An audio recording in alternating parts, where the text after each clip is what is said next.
Shalom Bapak Ibu yang terkasih di dalam Kristus Yesus, kembali firman menyapa datang ke hadapan Bapak Ibu sekalian. Oleh karena itu mari kita berdoa. Terima kasih Tuhan, di pagi yang indah ini kami bisa merasakan anugerah dan cinta kasih yang dari Tuhan. Oleh karena Tuhan, sebelum kami akan memulai segala aktivitas kami, biarlah Tuhan juga merangkatkan kami dengan firman-Mu yang akan kami dengar, yang akan kami renungkan dan akan kami lakukan di tengah-tengah kehidupan kami. Berfirman-Nya Tuhan, karena kami siap melakukannya di dalam kehidupan kami masing-masing. Dalam nama anak-Mu Yesus Kristus kami telah berdoa. Amin. Firman Tuhan yang menyapa kita di pagi yang indah ini terambil dalam kitab Amsal 29 ayat yang ke-25. Demikian firman Tuhan. Takut kepada orang mendatangkan jerat, tetapi siapa percaya kepada Tuhan dilindungi. Saya ulangi, takut kepada orang mendatangkan jerat, tetapi siapa yang percaya kepada Tuhan dilindungi. Demikian firman Tuhan. Saudaraku yang terkasih di dalam Kristus Yesus, di awal renungan ini saya mau bertanya, siapakah yang paling kita takuti di dalam hidup ini? Ya, tentunya banyak orang akan mendatangkan berbagai gambaran tentang orang yang ditakuti. Mungkin bagi seorang atlet akan menjawab, ya lawan atlet lah yang mereka takuti. Demikian juga dengan berbagai pertandingan olahraga, contohnya sepak bola.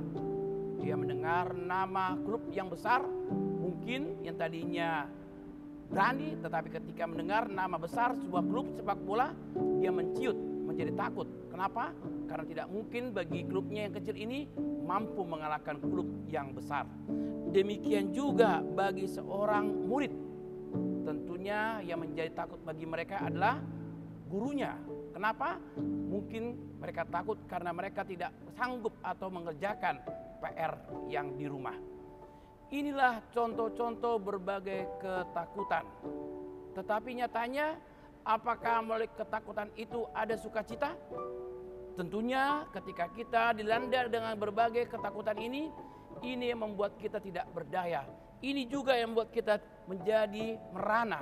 Dan ini juga yang membuat kita menjadi orang yang tidak mampu berbuat maksimal.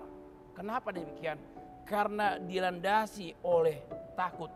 Karena dunia menyatakan ketakutan yang dianggap dunia adalah ketakutan yang membawa jerat, yang mendatangkan jerat, yang akan berbuahkan balas dendam. Tetapi justru apa yang dikatakan Tuhan? Tetapi siapa yang percaya dan takut akan Tuhan, ia akan dilindungi. Sudah banyak tokoh-tokoh Alkitab, demikian juga yang kita lihat sekarang ini di dalam kehidupan seorang Salomo. Salomo adalah raja yang diberkati oleh Tuhan. Semuanya telah Tuhan limpahkan, bahkan juga yang luar biasanya, semua yang tidak diminta oleh doa Salomo, Tuhan berikan. Bagaimana dengan kita? Apakah kita masih tetap percaya kepada Tuhan?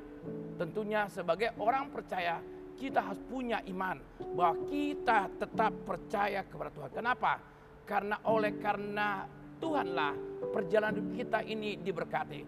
Oleh karena perlindungan Tuhanlah, maka hidup kita terus menjadi berkat. Oleh karena penyertaan Tuhanlah, maka kita menjadi orang yang sukses dan berhasil. Dan oleh karena anugerah Tuhanlah, kita mendapatkan kehidupan yang kekal. Oleh karena itu, mengapa kita harus takut lagi? Tetapi bawalah berbagai pergumulan kita itu, ketakutan itu kepada kita. Kenapa? Karena ketika kita membawa semua ketakutan hidup ini, Tuhan telah berjanji akan melindungi kita. Dan Tuhan juga akan membawa kita keluar dari berbagai ketakutan itu. Kiranya Tuhan memberkati. Amin. Kita berdoa. Terima kasih ya Tuhan, sabda firman-Mu telah membuka hati dan pemikiran kami. Ketika dunia ini penuh dengan rasa takut, penuh dengan kekhawatiran dan penderitaan, penuh dengan persoalan dan pergumulan. Tetapi Tuhan menyapa kami bahwa semua ketakutan kami, semua kekhawatiran kami ini akan lenyap ketika kami bawa semuanya itu ke dalam tangan pengasihan Tuhan. Karena kami percaya perlindungan yang dari Tuhan itu melebihi perlindungan yang ada di dunia ini. Oleh karena Tuhan, kami bawa segala pergumulan-pergumulan kami. Ketika jemaatmu dalam keadaan sakit, ketika jemaatmu sedang bergumul oleh karena persoalan ekonomi, ketika jemaatmu juga Tuhan sedang menghadapi berbagai persoalan rumah tangga, kami serahkan semua Tuhan ke dalam tangan pengasihan Tuhan. Karena kami percaya perlindungan dan penyertaan Tuhan itulah yang memampukan kami untuk menjalani kehidupan ini. Berkati obat makan minuman bagi jemaatmu yang sedang mengalami sakit penyakit. Berkati juga anak-anak kami dalam dunia pendidikan. Dan berkati juga pekerjaan dan usaha kami. Terpujilah nama-Mu ya Tuhan. Dalam nama anak-Mu Yesus Kristus kami telah berdoa. Amin. Janganlah takut, karena Tuhan telah berjanji akan menyertai dan melindungi kita.